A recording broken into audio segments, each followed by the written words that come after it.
If the US were to strike military installations in Iran, war planners in Tehran would immediately pore over maps, plotting a calculated response to this unprecedented show of force.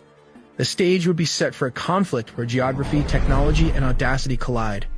Now comes to hunting the giants, the American carrier threat.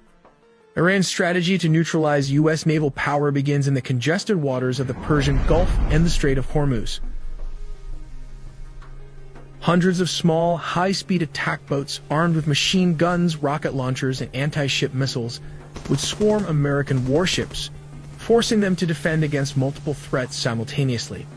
While U.S. destroyers and carriers boast sophisticated defense systems such as the Aegis Combat System and Phalanx, the sheer volume of an Iranian swarm attack could overwhelm even the most advanced warships, leaving them vulnerable. But Iran's strategy does not rely on swarming tactics alone. In the distance, ships seemingly engaged in normal commercial activity would be carrying a hidden threat. Iran has devised an unconventional yet highly effective way to strike U.S. aircraft carriers: missiles concealed within shipping containers. These containerized missile systems, including the Iranian Noor and Qatar cruise missiles, can be hidden aboard cargo vessels, blending seamlessly with normal maritime traffic. By deploying such disguised vessels in key shipping lanes, Iran could position concealed missile launchers near U.S. naval assets without raising suspicion. Once in range, these container-based missile systems could be remotely activated, launching precision strikes against aircraft carriers and destroyers. The Noor and Qatar missiles, with ranges of up to 300 kilometers, are designed to fly at low altitudes, evading radar detection and making them a formidable threat. The element of surprise would be devastating, as an unassuming cargo vessel could suddenly unleash a barrage of missiles before defensive systems had time to react. This tactic aligns with Iran's doctrine of asymmetric warfare, leveraging deception, surprise, and unconventional methods to challenge a technologically superior adversary. Another crucial component of Iran's naval strategy involves the use of its Ghadar-class midget submarines. These small but stealthy diesel-electric submarines, designed for operations in the shallow waters of the Persian Gulf, pose a significant threat to U.S. aircraft carriers. The Ghadar-class submarines, which are difficult to detect due to their small size and low acoustic signature, could position themselves in strategic locations near key naval choke points, such as the Strait of Hormuz. Equipped with heavyweight torpedoes and capable of deploying naval mines, these submarines could launch surprise attacks on U.S. aircraft carriers. By waiting in ambush near expected carrier movements, Ghadar-class submarines could fire a coordinated torpedo strike, targeting the hull and propulsion systems of U.S. carriers. A successful torpedo strike on an aircraft carrier could disable its flight deck operations, significantly reducing the U.S. Navy's ability to project air power in the region. Additionally, these submarines could lay underwater mines in critical sea lanes, forcing U.S. warships into predetermined ambush zones where Iranian missile and drone attacks could follow up.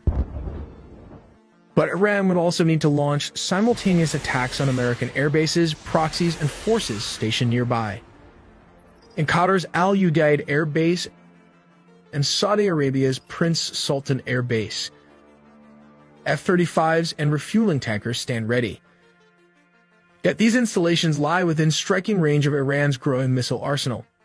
The Imad medium-range ballistic missile, with a range of 1,200 miles, which is around 2,000 kilometers, and the Sumar Cruise 1,500 model on Russian designs, could evade Patriot missile defenses using decoys and maneuvering warheads.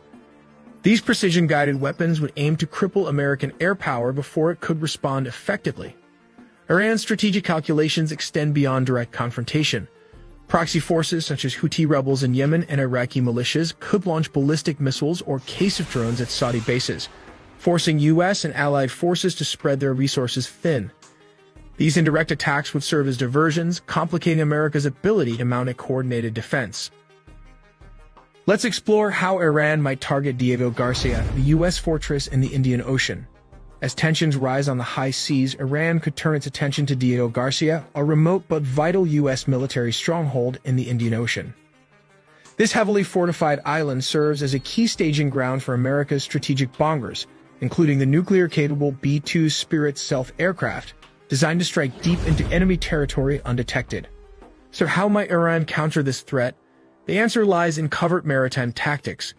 Take the Shahid Mahdavi, a repurposed container ship spotted prowling the Indian Ocean in February. On the surface, it appears ordinary, but its cargo holds conceal a deadly secret, ballistic missiles hidden within shipping containers. A surprise barrage of sigil missiles with a striking range of 2,500 kilometers launched from such a vessel could bring Diego Garcia within Iran's crosshairs. But Iran's strategy isn't about surgical strikes. Instead, imagine a swarm of modified Fate 110 short-range ballistic missiles, adapted for sea launches, raining cluster munitions across the airbase. According to Hudson Institute assessments, just 5 of these warheads could disable every exposed aircraft on the tarmac. The real blow. Such an attack would cripple the airfield, destroy weapon stockpiles, and leave the island's critical infrastructure inoperable, transforming this distant fortress into a smoldering relic of the storm. آنچه در مورد ما میگویند